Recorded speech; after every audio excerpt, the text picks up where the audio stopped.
Hadirin yang berbahagia, selanjutnya mari kita simak, mari kita dengarkan sambutan Bapak Kepala Kantor Wilayah Kementerian Agama Provinsi Nusa Tenggara Barat yang terhormat Bapak Dr. Muhammad Zaidi Adab. Assalamualaikum warahmatullahi wabarakatuh. Waalaikumsalam warahmatullahi wabarakatuh. Selamat pagi, salam sejahtera buat kita semua. Om Swastiastu, Namo Buddhaya, salam kebajikan, salam. Di salam nasional harus saya baca semua, Pak. Namanya moderasi beragama. Bismillahirrahmanirrahim. Alhamdulillahirabbil alamin. Wassalatu wassalamu ala asyrafil mursalin sayyidina wa maulana Muhammadin wa ala alihi wa sahbihi ajma'in. Subhanaka la ilma lana illa ma 'allamtana innaka antal alimul hakim. Rabbi zidna ilma wa alhiqna bis sholihin. Amma ba'd. Yang saya hormati, saya banggakan teman-teman pers yang hadir dalam kesempatan yang luar biasa ini. Saya tadi sempat nyasar juga Pak Saiful, jadi masuk di Bayangkara ternyata notok, tidak ada jalan, jadi jalan buntu karena ngikuti Google, katanya sudah ini kita ngikuti Google, masuk di lorong itu tidak ada gang, akhirnya mundur balik lagi. Saya bilang telepon Pak Saiful Nasri itu di ujung bagian mana ini, dan alhamdulillah sudah sampai di sini. Teman-teman dari Humas ya, kabupaten kota ini hadir semua ya. Ya, yang saya banggakan, saya hormati, dan panitia khususnya ini juga Pak Saiful Nasri selaku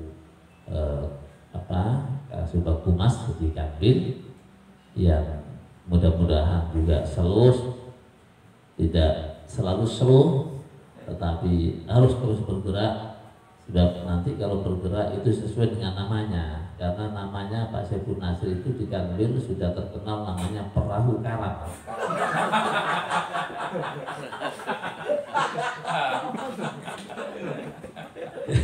Bocor. Dan nggak tahu saya kenapa kok sebutannya begitu. Nah, beliau sendiri yang menyebut perahu karam.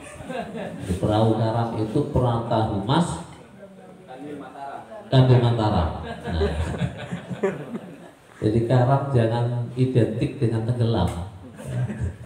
Nanti kalau bocor tenggelam. Ya. Pak pengurus BWI, ya, bahkan beliau berada di Lombok Pos ya. Nah, ini teman-teman dari Lombok Pos. Ainus sana enggak? Sebelum tapi udah mau hadir katanya tadi. Ainus. Radar? Jangan-jangan Nyasar.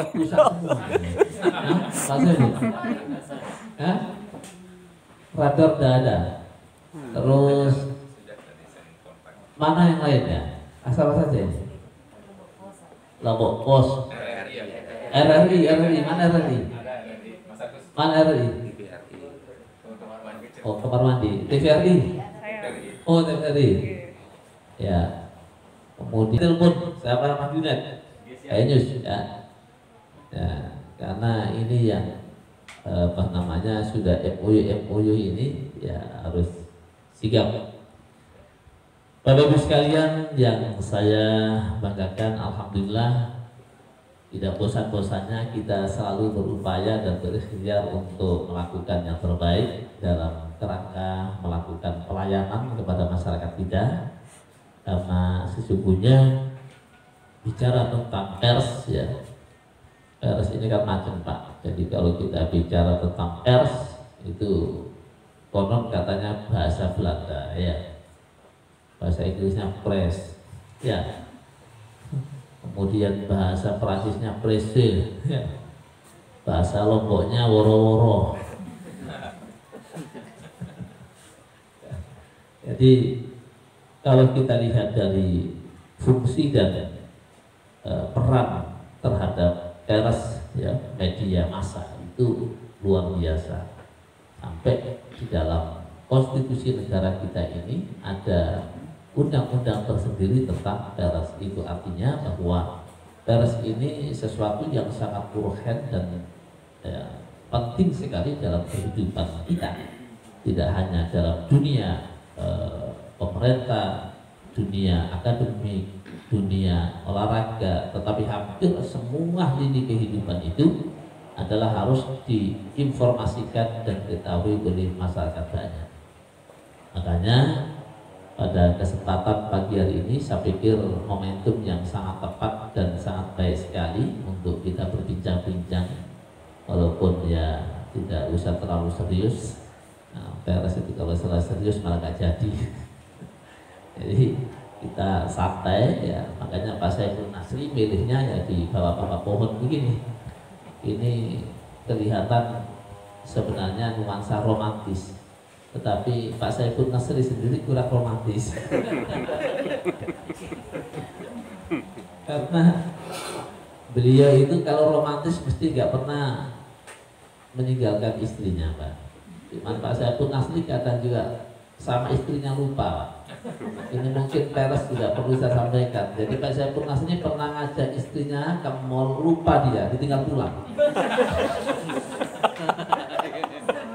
Waduh, gawat. Ya. Jadi lupa, bilang sama istrinya, ya kan, bilang, Mas, aku keluar dulu gitu. Oh iya, akhirnya ditinggal pulang sampai Lombok Timur. Nah, sampai sore istrinya telepon, di mana ini kan? Loh, iya ya, tadi. Ya, makanya ini kalau berlaku di humas ketinggalan terus ini. Kan? Jadi nggak boleh diberlakukan di humas ini. Ya. Di Bapak Ibu sekalian, ya. Jadi kalau peran dan fungsi humas ini sungguh luar biasa. Ya. Makanya kami mengajak teman-teman di sini dari BWI, dari teman-teman media, apa kira-kira yang penting dan untuk kita sampaikan kepada masyarakat kita ya. Jadi kalau kita mengacu kepada Undang-Undang Nomor 40 Tahun 99 itu ya, bahwa pers itu sesungguhnya adalah suatu lembaga sosial dan wahana komunikasi massa yang melaksanakan kegiatan jurnalistik, termasuk juga meliputi, mencari, memperoleh, memiliki, menyimpan, mengolah, dan menyampaikan informasi baik dalam bentuk tulisan, kemudian suara, gambar, suara dan gambar, serta data dan grafik maupun media elektronik dan segala saluran yang tersedia. Nah, berarti memang perannya luar biasa ya. Maka saya selalu katakan dunia ini akan baik jika media massa mengajak baik. Dunia ini akan tempur, maka media massa akan menginformasikan untuk pertempuran. Jadi sebenarnya jantung kehidupan sosial masyarakat terkait dengan informasi publik itu ada di media massa. Nah, maka dalam kaitan dengan itu, maka sesungguhnya tidak boleh media massa itu menyembunyikan sesuatu yang apa istilahnya yang harus dibuka, ya kan? Artinya kebaikan-kebaikan disampaikan. Ya. Jangan sampai nanti gara-gara media kemudian tersulut ketidakharmonisan dalam kehidupan kita, karena memang media ini sangat berpengaruh dalam setiap kehidupan. Nah, maka Bapak Ibu sekalian, yang ingin saya sampaikan pada kesempatan ini ya, bagaimana kantor wilayah Kementerian Agama itu bisa bersinergi dengan media yang ada di NTB. Yang kedua, bagaimana Kementerian Agama yang di NTB itu bisa dieksplor ya, informasi-informasi penting kepada masyarakat oleh humas yang ada di kabupaten kota. Nah, karena humas itu seperti disampaikan tadi adalah corongnya lembaga, corongnya Kementerian Agama. Karena humasnya, kalau humasnya itu adalah tidak sigap, tidak cekatan, ya, tidak peka, maka juga tidak akan bisa mendapatkan sesuatu.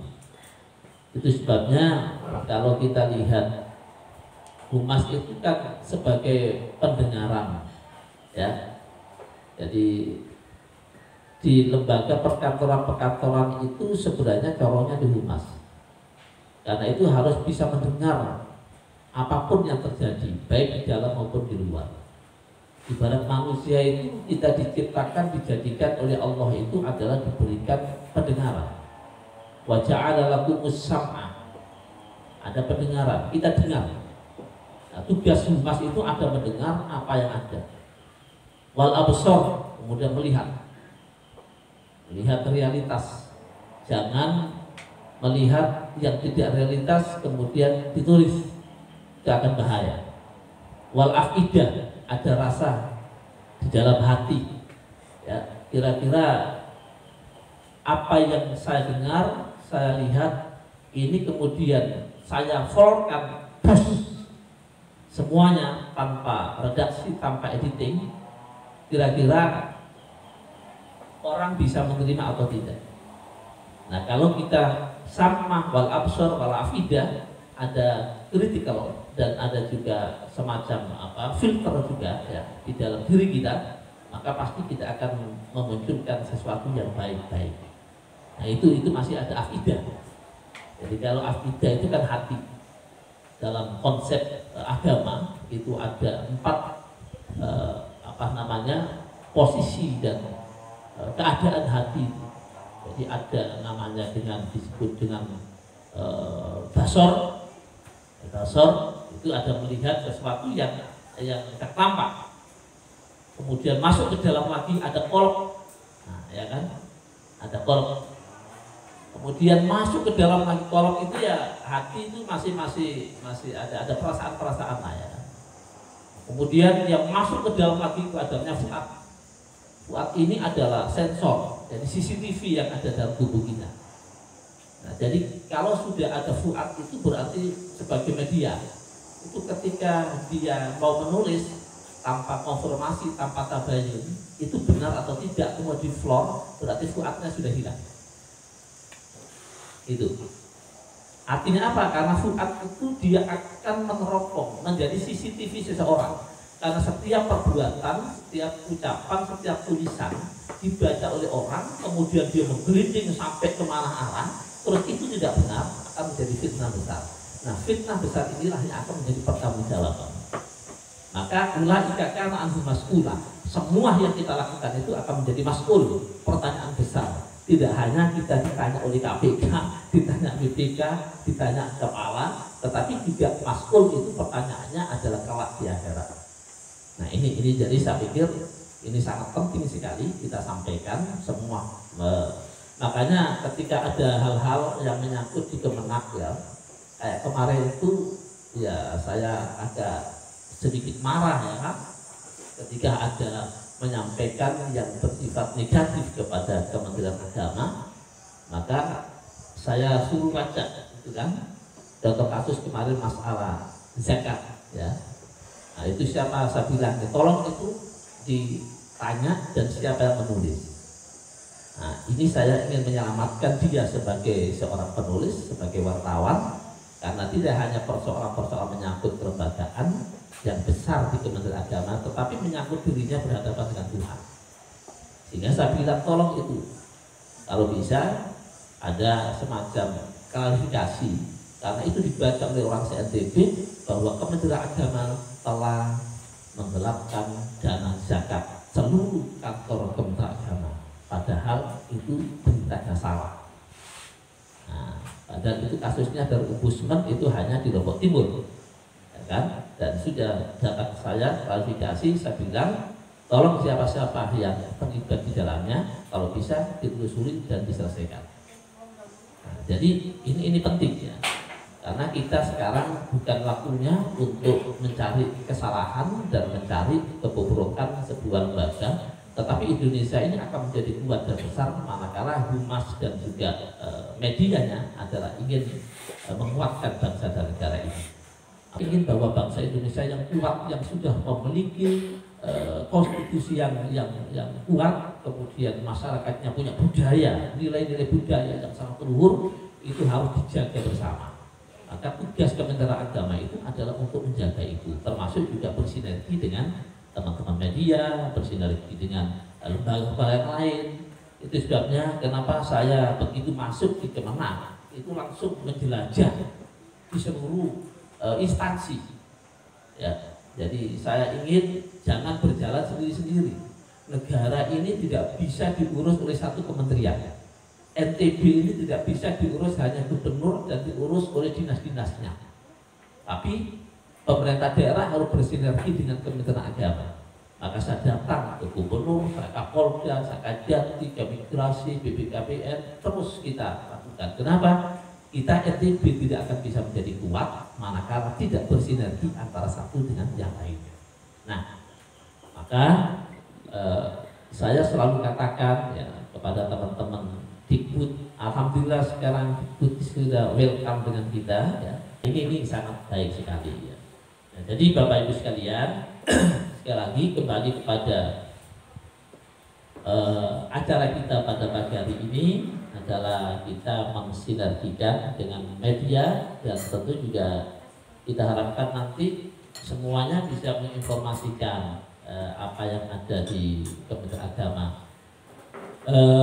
Memang begini Pak, kaitan dengan masalah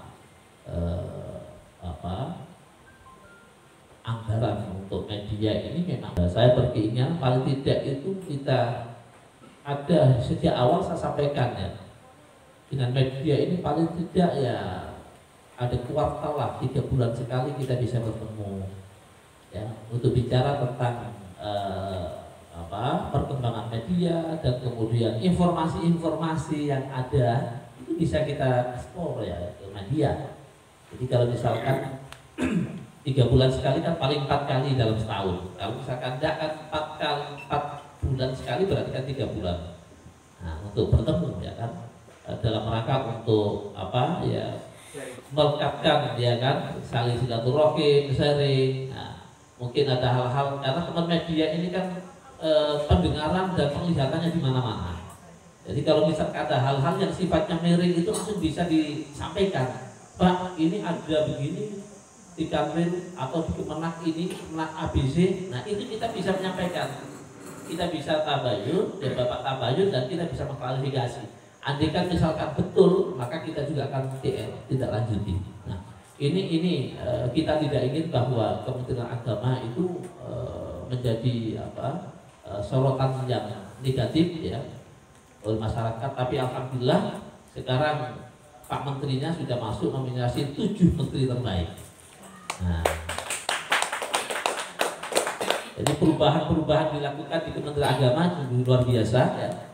Dan tahun 2022 itu ada namanya tahun toleransi, dan tahun toleransi itu ada digagas oleh Menteri Agama dan ini disupport oleh Pak Presiden karena memang tahun toleransi ini adalah dalam kerangka untuk mengharmoniskan antara seluruh ya, baik agama, budaya, etnis yang berbeda-beda ya. Karena kita ini memiliki heterogenitas yang sangat tinggi di Indonesia, terutama juga di NTB ini ya, berbagai macam paham ada, kemudian juga agama juga komplit, budaya etnisnya juga berbeda-beda. Nah ini bagaimana ini menjadi kuat. Nah, maka penting sekali terus kita lakukan pendekatan dan sisi moderasi beragama. Nah, jadi Bapak Ibu sekalian, itu jadi tujuan kita di sini adalah mensinergikan, sharing ya informasi-informasi penting. Dan saya juga minta kepada teman-teman humas ya, teman-teman humas di kantor Kementerian Agama di sektor-sektor termasuk di madrasah itu kalau bisa ya harus istilahnya ya punya inovasi-inovasi, kemudian cepat untuk melihat realitas. Jangan sampai kemudian nanti tidak ada informasi yang menarik ya.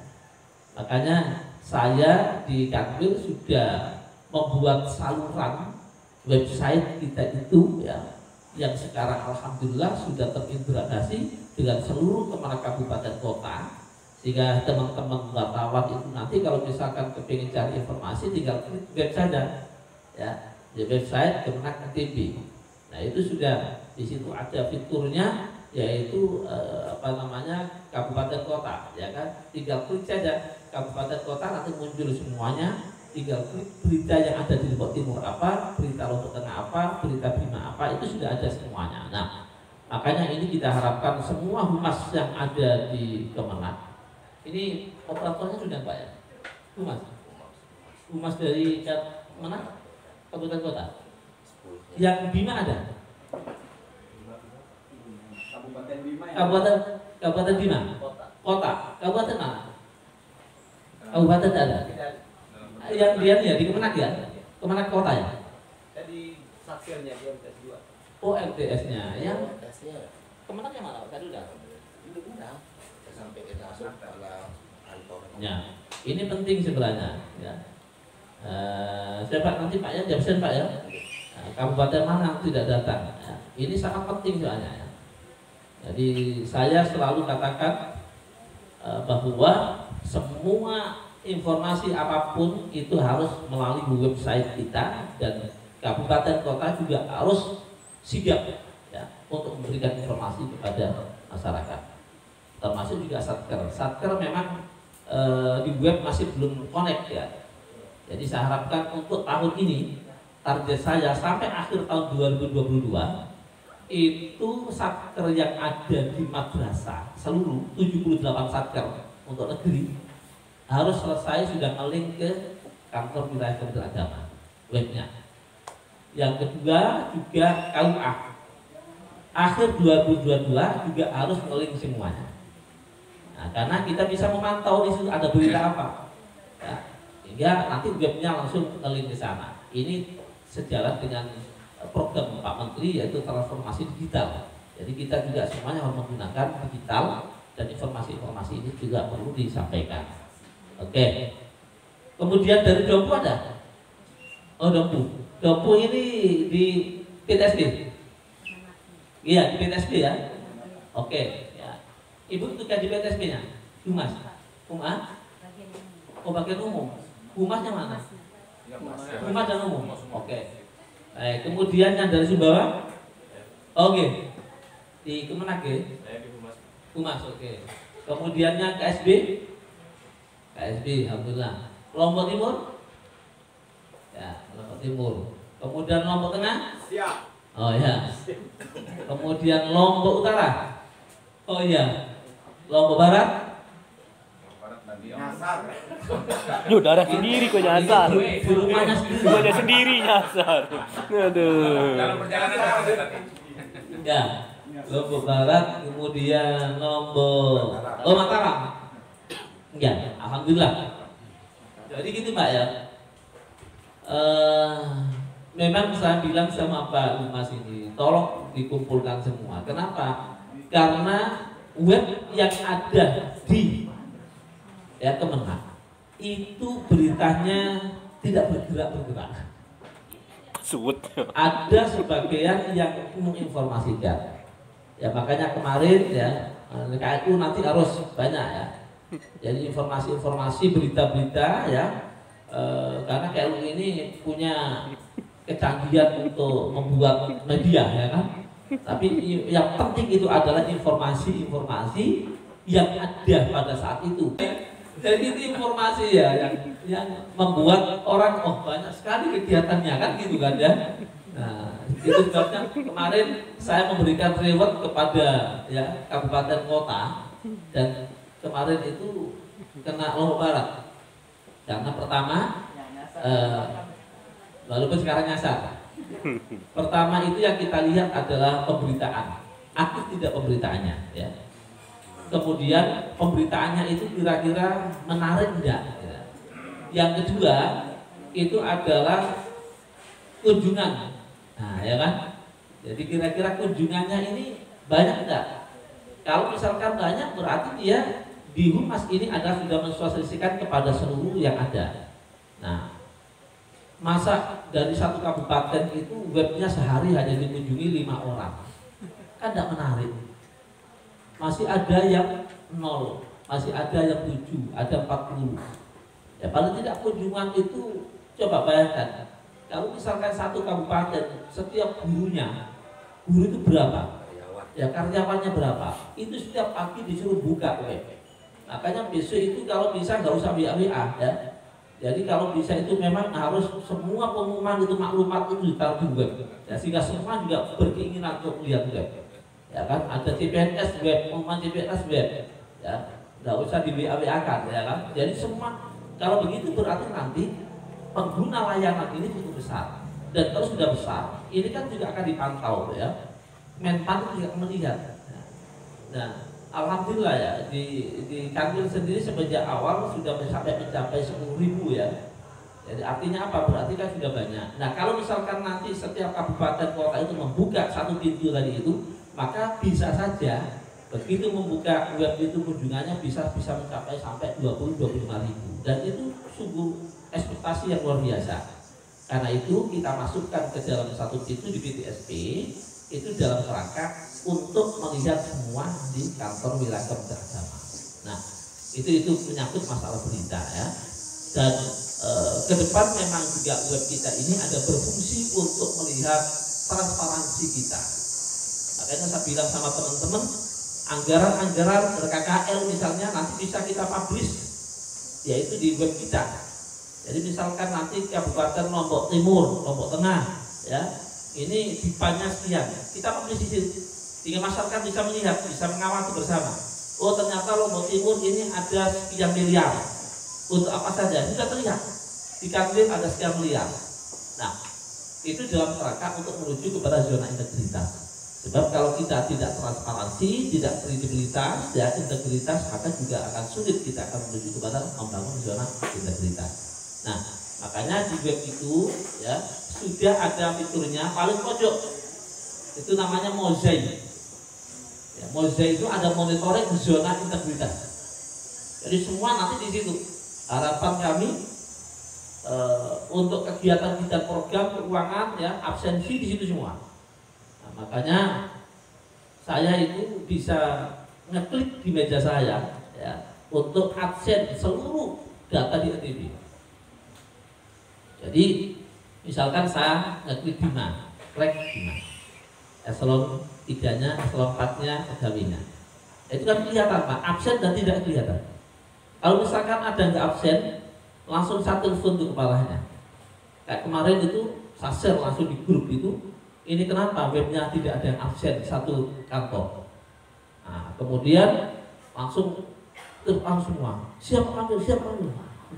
Ya. Habis begitu kemudian absennya ada. Nah besok kepala madrasah tidak begitu. Itu adalah bagian daripada evaluasi kita. Siapa yang ikut kereta maka terus berjalan. Kalau misalkan tidak kita tinggal, kalau di depan kita tabrak. Nah itu, jadi itu adalah filosofi kereta kata Gusman. Ya kan? Jadi kalau misalkan program itu sudah dijalankan dengan baik dalam kerangka untuk membenahi kelembagaan kita, maka harus dilakukan dengan cara seperti itu. Dan itu sebelum ada Gusman meluncurkan, kami sudah membuat untuk web itu. Jadi Mozaik Online. Itu Mozaik itu saya kasih nama biar mengingat itu nama saya, Mozaik Muhammad Zaidi. Nah, tapi inti di situ adalah singkatannya juga monitoring zona integritas. Nah, jadi ada dua makna, ya kan? Nah itu mengingat bahwa itu adalah program yang kita bangun. Nah itu contoh, nah, jadi tolong nanti teman-teman humas ya untuk senantiasa dimaksimalkan PTSP kita buat bagus-bagus. Ya, semua sudah berubah. Untuk meminta dana merubah PTSP itu tidak mudah Pak ya, tidak mudah. Kita bisa diberi 10, ya 10 kabupaten kota sudah berubah semua. Kalau Bapak berkunjung ke provinsi yang lain belum tentu Pak. Itu begitu saya 2 bulan dan karena saya sudah komitmen dalam makalah saya untuk merubah PTSP itu, maka 2 bulan saya langsung minta anggaran ke pusat dan alhamdulillah kemudian dikasih, semuanya sudah terbangun. Dan obsesi kita tidak hanya sekedar bangunan saja, tetapi juga sistem harus kita bangun, maka web ini juga kita manfaatkan dengan baik. Maka tolong nanti web ini dikomunikasikan kepada tim kita ya, itu Pak Suyadi itu selalu keliling ya kan, untuk memberikan. Saya tanya Pak Yadi ini gimana nih? Sudah kita kasih pelatihan Pak, tapi memang malas. Nah, ya kan, jadi tolong ini ya diperhatikan teman-teman yang ada di PTSP, di Humas, dikontrol agar ini juga menjadi corong kita. Karena kalau tidak begitu nggak bisa, Pak. Ya, kita mau maju tidak bisa. Nah, ini sudah zamannya sudah zaman modernitas, kita sudah berubah. Maka Kementerian Agama kita harapkan juga akan menjadi pelopor, baik itu adalah dalam media, termasuk juga pelayanan.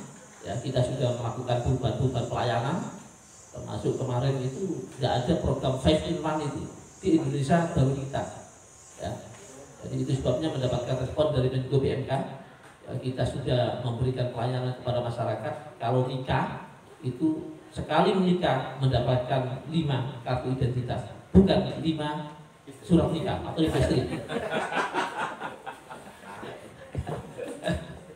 Jadi itu sudah luar biasa. Maka kemarin dari Surabaya datang itu lupa enak nampak katanya.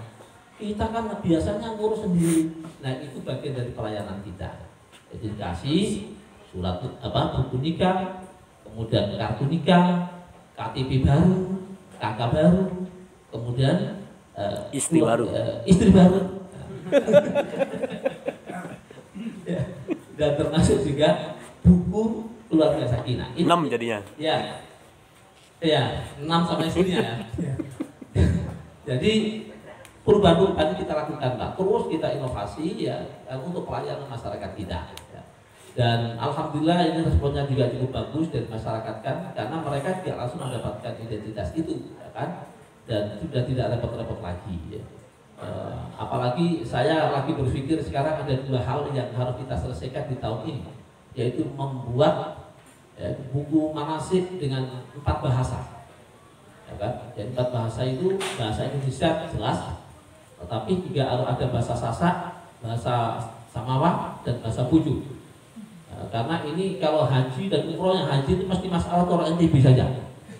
Ya, sampai di sana mesti ketemuan masalah. Kenapa? Ya mungkin bisa juga tidak membaca, tapi dengan bahasa yang dibaca itu bisa saja nanti akan mengurangi, paling tidak meminimalisir persoalan-persoalan itu. Nah, ini harus kita lakukan. Termasuk juga nanti keluarga sakinah. Untuk pedoman keluarga sakinah juga perlu kita buat dengan 4 bahasa. Nah, jadi insya Allah besok kalau tidak salah nanti sore ya tim penyusun akan rapat di haji itu, dan saya minta saya tunjuk orang-orang yang ahli menulis. Ada orang yang pintar tetapi dia ahli menulis tapi dia malas juga ada. Ada profesor yang malas juga ada. Ya, tapi kita tunjuk orang yang memang kinerjanya bagus, dia bisa bekerja dan bisa melakukan itu. Nah, mudah-mudahan dalam waktu dekat ini bisa dilaksanakan. Termasuk juga layanan di haji. Ya, layanan haji juga begitu. Kita berupaya untuk melakukan yang terbaik, kerjasama dengan perbankan, imigrasi. Kemarin juga saya datang ke imigrasi. Kalau bisa nanti imigrasi pada haji orang tidak usah ngurus di imigrasi, tapi orang imigrasi datang ke Kemenak melayani di sana. Nah, ini ikhtiar kita ya. Jadi kita terus melakukan pembenahan, dan ini juga harus diinformasikan oleh media kan, ya, karena tidak begitu kan tidak tahu masyarakat kita. Nah, jadi ini Bapak Ibu sekalian, sekali lagi saya ucapkan terima kasih, dan mudah-mudahan perbincangan kita pada kesempatan ini memberikan tambahan yang berarti ya untuk perubahan-perubahan di kantor Kementerian Agama seluruhnya, dan khususnya di kantor Kementerian Agama. Ya, mari kita bersama-sama niat untuk membenahi, itu aja, tidak ada yang lain. Minat untuk membenahi, menginformasikan yang terbaik, dan kita bangun bersama-sama dengan sinergi, baik di dalam maupun di luar, eksternal bersama teman-teman di di media. Saya pikir itu ya yang dapat saya sampaikan, dan mudah-mudahan hajat kita, ikhtiar kita pada pagi hari ini mendapatkan ridho Allah Subhanahu wa taala, dan mari kita buka bersama-sama dengan membaca basmalah. Bismillahirrahmanirrahim. Demikian, terima kasih. Wallahul muwaffiq ila aqwamit thoriq. Wassalamualaikum warahmatullahi wabarakatuh.